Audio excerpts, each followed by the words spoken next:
Welcome to Mysteries and Crime, where tonight we delve into the chilling saga of the Long Island serial killer. Our story unfolds in a realm of shadowy doubts and eerie silences. Can you guess the perpetrator's identity? Stay tuned, and you might just solve the mystery before we reveal it. The Long Island serial killer mystery spans over 2 decades, claiming at least 10 lives. These victims, predominantly young women associated with the sex trade, vanished before their remains surfaced along the Gilgo Beach area, sparking one of the most extensive and mystifying manhunts in New York history. The initial discovery was as gruesome as it was puzzling. In December 2010, a police officer and his dog stumbled upon the skeletal remains of a woman in a nearly desolate stretch of Ocean Parkway. As the news spread, law enforcement agencies converged on the area, unearthing 3 more bodies within just a few hundred meters of each other over the ensuing days.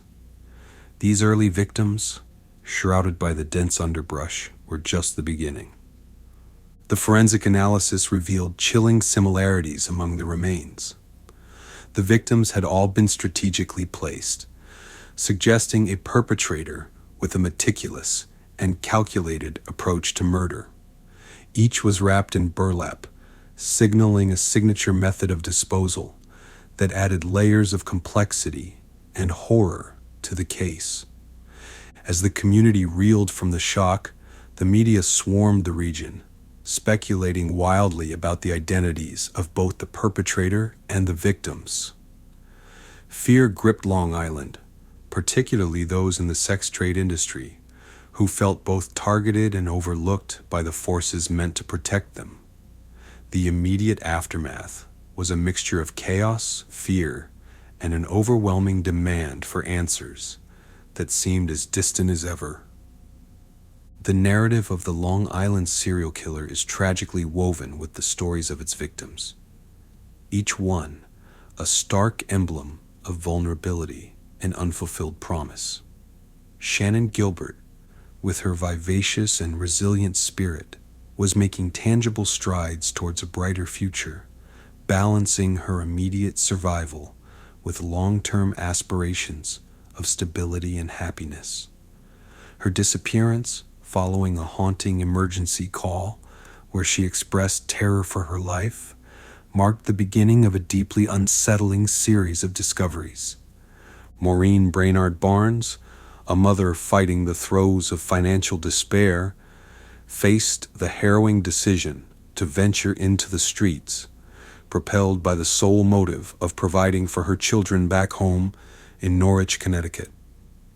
Her tragic end starkly contrasted her life's mission, highlighting the dire circumstances that pushed her into peril.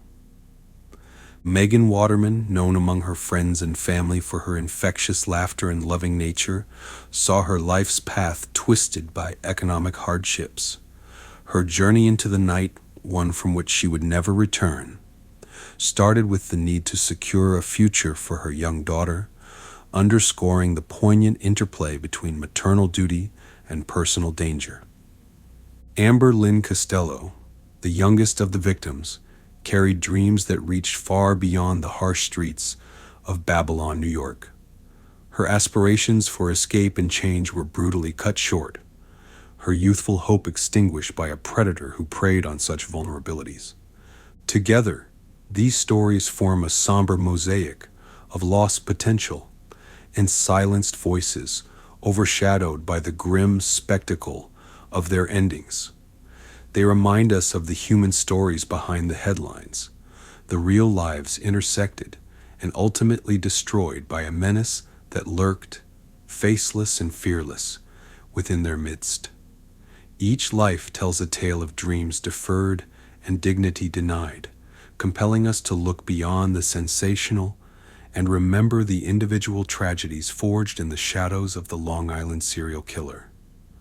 The array of suspects in the Long Island serial killer case presents a disturbing cross-section of potential culprits, each with characteristics that make them equally plausible and frightening. The first notable suspect, a a local handyman known in the community, drew significant attention due to his violent past with women and geographical proximity to several of the discovered remains. His familiarity with the landscape and casual remarks about the ongoing investigations were perceived as either calculated misdirection or disturbing admissions, casting a veil of suspicion that was hard to dismiss. Another prominent figure of interest was a surgeon, whose professional capabilities intersected alarmingly with the methodical precision observed in the condition of the remains. His erratic behavior, coupled with the discovery of surgical tools in his possession that mirrored those speculated to have been used in the mutilations, painted a gruesome picture of a highly skilled individual, turning his expertise into instruments of death. His frequent visits to areas where the last sightings of the victims occurred compounded the suspicions against him. Law enforcement profiling suggested that the true perpetrator might possess an intricate understanding of the local terrain, enabling a chilling proficiency in evading detection. The psychological profile sketched an individual who could seamlessly integrate into society, possibly viewing his gruesome acts as a form of dark obligation or a perverse form of control. This insight into the killer's possible mindset adds a horrifying dimension to the case, suggesting that the person responsible may be hiding in plain sight, cloaked in the mundane day-to-day life of ordinary visibility. This blending of professional acumen, psychological distortion, and calculated brutality underscores the profound complexity and chilling nature of the ongoing investigation. The Long Island serial killer's methods reveal a deeply disturbing insight into a predator's mind, where strategic planning meets a grotesque fascination with control and death. Each victim was not chosen at random, but was rather targeted for their perceived vulnerability. Often young women working in precarious situations, their need for anonymity and seclusion making them ideal targets.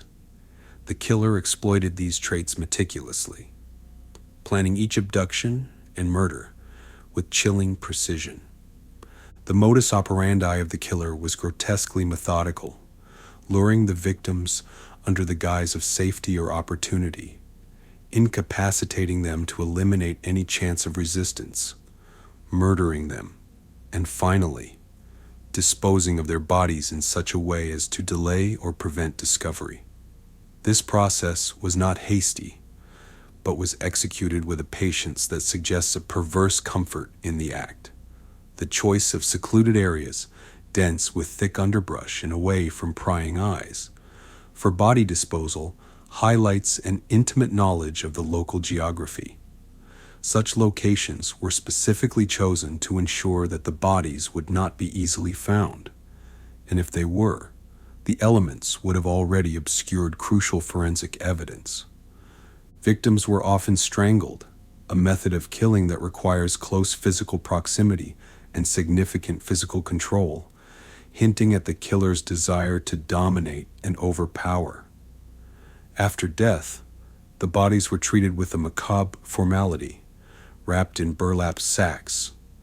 This method of preservation not only aided in the slow decomposition of the remains, but also served a more sinister purpose: the use of burlap, a material coarse and historically linked to rudimentary transport and storage, suggested a dehumanization of the victims, reducing them to mere objects to be easily and efficiently disposed of. The ritualistic consistency in this practice points to a symbolic message from the killer, a signature left with confidence in their continued evasion of law enforcement. The use of burlap and the careful placement of bodies also sent a cryptic message, as if taunting the police and the public. This aspect of the crimes suggests that the killer derived not just a thrill from the act of killing, but also from the control over the aftermath. the narrative of fear and the challenge posed to those pursuing him. Furthermore, the sequence of the killings, the meticulous method of disposal, and the specific choice of victims reflect a deeply ingrained misogyny and a profound need to exert control. The killer's actions were not just about the physical act of murder, but were psychological warfare against society, imposing a state of terror and helplessness that paralyzed a community. This orchestrated terror did not occur in isolation, but resonated through Long Island, gripping its residents with a pervasive fear that altered behaviors and cast long shadows over the safety and security of the community. The killer's ability to remain undetected while continuing this pattern over years underscores a calculated intelligence and familiarity with evasion tactics, making the Long Island serial killer one of the most daunting figures in American criminal history. The case, therefore, is not just a collection of individual tragedies, but a profound commentary on the vulnerabilities and dangers lurking within seemingly secure environments. The investigation into the Long Island serial killer case showcased a blend of traditional police work and modern technological approaches. Roadblocks, canvassing, and extensive searches became routine as law enforcement sought any leads. Detectives pored over hours of surveillance footage, phone records, and internet histories, hoping for a breakthrough. The use of GPS technology and cell tower data played crucial roles, allowing investigators to piece together the movements of suspects and victims alike. Despite these efforts, the case remained fraught with challenges, misleading tips, jurisdictional disputes, and the sheer scale of the area involved all impeded progress. Forensically, the case was a puzzle of daunting complexity. Environmental conditions degraded DNA evidence, complicating efforts to link suspects to the crime scenes. Advances in forensic science, particularly in DNA sequencing and analysis, eventually offered new avenues for investigation years later. The re-examination of evidence collected from the scenes using modern techniques provided critical insights, although a definitive link to any one suspect remained elusive. These forensic endeavors highlighted both the potential and limitations of science in the quest for justice. The discovery of multiple victims sparked widespread fear across Long Island. Rumors and speculation circulated, altering the behaviors of local communities. People avoided certain areas, while online forums and community meetings became hotbeds of theories and suspicion. The case not only dominated local news, but also became a persistent shadow over daily life, reflecting the community's palpable tension and unease. The media's role in the Long Island serial killer case was double-edged. Extensive coverage brought necessary attention to the unsolved crimes, yet often sensationalized aspects of the investigation. News outlets competed for scoops, sometimes at the expense of accuracy, which led to public misinformation and hindered police efforts. This coverage shaped public perception of the case, maintaining a high profile that pressured law enforcement but also stirred unnecessary panic. Theories about the identity of the Long Island serial killer are numerous, ranging from plausible to wildly speculative. Some suggest the killer could be a law enforcement officer, given the calculated nature of the crimes and the knowledge of investigation techniques. Others believe multiple killers might be involved, citing variations in the modus operandi. These theories reflect the deep-seated need for answers in a community haunted by the specter of such heinous acts. The constant speculation serves both as a coping mechanism and a reflection of the collective desire to see justice served. To date, no trial has been held, in the Long Island serial killer case, as no suspects have been conclusively linked to all the crimes. Several persons of interest have been scrutinized and cleared, leaving a frustrating void where a verdict should be. The lack of closure continues to affect the families of the victims and the community at large, with the case remaining a painful open wound.